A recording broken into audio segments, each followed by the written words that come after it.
Hi hi எல்லாம் எப்படி இருக்கீங்க? தாடி வர்ற வரைக்கும் ஒரு மாதிரி மாஸ்க் மேனா தெரியலான்னு முடிவு பண்ணிட்டேன். எல்லாரும் கண்டுபிடிச்சிட்டாங்க. இது வந்து ஏஐ இல்ல. நான் நிஜமாவே தாடிய வெட்டிட்டேன்னு.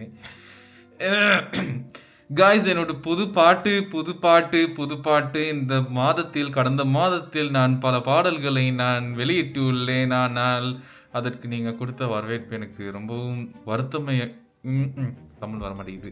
ரொம்ப கஷ்டமா இருக்குங்க. நிறைய பாட்டு ரிலீஸ் பண்ணேங்க. லோட் சிவாக்கு ஒன்று அண்ட் விராட் கோலிக்கு ஒன்று. இப்போ ஃபியூல் அண்ட் ஃபியர்னு சொல்லி ஒரு வெஸ்கோ ஸ்டைலில் ஒரு ஹாலிவுட் ரேஞ்சுக்கு ஒரு வேற லெவலில் ஒரு சாங் ஒன்று அடிச்சு தூள் கிளப்பி பட்டையை கிளப்பி சும்மா தாறுமாறு தக்காளி சோறுன்னு உங்களுக்கு அப்படியே கொண்டு வந்து கொடுத்துருக்கேன். யாரும் பார்க்க மாட்டேங்கிறீங்க. ப்ளீஸ் ஒருக்கா போயிட்டு பாருங்கள். உங்களோட ஃப்ரெண்ட்ஸுக்கு உங்களோட கலீக்ஸ்க்கு எல்லாத்துக்குமே ஷேர் பண்ணுங்கள். தயவு செஞ்சு ஒருக்கா போயிட்டு பாருங்கள். ரொம்ப பியூட்டிஃபுல்லான ஒரு சாங்க. அந்த சாங்கோட ஸ்கிரிப்ட் நான் எப்படி எழுதியிருக்கேன்னா, ஒரு கில்லருக்கும் ஒரு காப்புக்கும் இடையில இருக்க ஒரு ஜாலியான ஒரு ஃபைட்டு. பட் ஆனால் அதில் இருக்க லிரிக்ஸ்லாம் ஒரு மாதிரி தாறுமாறாக எழுதியிருக்கேன். ரொம்ப நல்லா வந்திருக்குங்க. செம்மையாக வந்திருக்கு. பயங்கரமாக வந்திருக்கு. என் தாடியை வெட்டினு கவலையாக இருக்குது. அதை விட கவலையாக இருக்குது என் சாங்க்கு பெருசாக வியூஸ் வர மாட்டேங்குதுன்ட்டு. ஒரே ஒருக்கா காய்ஸ், ஒரே ஒருக்கா இன்னைக்கு தான் நான் ஒரு வீடியோ பார்த்தேன். 9 வருஷத்துக்கு முன்னுக்கு தெலுங்குலேயோ கன்னடத்துலேயோ ரிலீஸ் பண்ண ஒரு படத்தை ஹிந்தியில் டப் பண்ணி போட்டு இப்போ 1 பில்லியன் வியூஸ் வந்திருக்குன்ட்டு. ஆனால் அந்த படம் அந்த நேரத்தில் ஃப்ளாப் அப் ஆயிடுச்சு. இப்போ எல்லாரும் கொண்டாடிக்கிட்டு இருக்காங்க.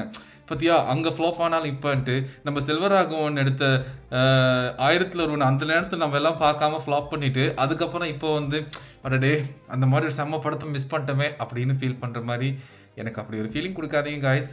ஒரு 5 வருஷத்துக்கு அப்புறம் போயிட்டு அடடே 5 வருஷத்துக்கு முன்னாடி நீங்கள் இப்படி ஒரு நல்ல பாட்டு கொடுத்தீங்களே நல்லா இருந்துச்சு அப்படின்னு சொல்லாமல் இன்னைக்கு இப்போயே நல்லா இருக்குன்னு சொல்லிட்டு போயிட்டு பாருங்க காய்ஸ். நல்லா இருக்கா இல்லையா போயிட்டு பாருங்க. தயவு செஞ்சு ஒருக்கா போயிட்டு பாருங்க. ஒருக்கா அண்டு நான் அதில் கீழே வந்து கமெண்ட்டில் கொடுக்குறேன். மேலே இருந்தால் இங்கே மேலே இங்கேயும் நான் ஆட் பண்ணுறேன். ஒரே ஒருக்கா போயிட்டு பாருங்கள் எப்படி இருக்குன்ட்டு. கண்டிப்பாக எல்லாத்துக்கும் ஷேர் பண்ணுங்கள். அண்ட் அந்த சாங் எப்படி இருக்குன்ட்டு மறக்காமல் கமெண்ட் பண்ணுங்கள் guys. தேங்க்யூ பார்த்ததுக்கு நன்றி. பார்ப்பீங்க தானே? கண்டிப்பாக போயிட்டு பாருங்க. கண்டிப்பாக ஒருக்கா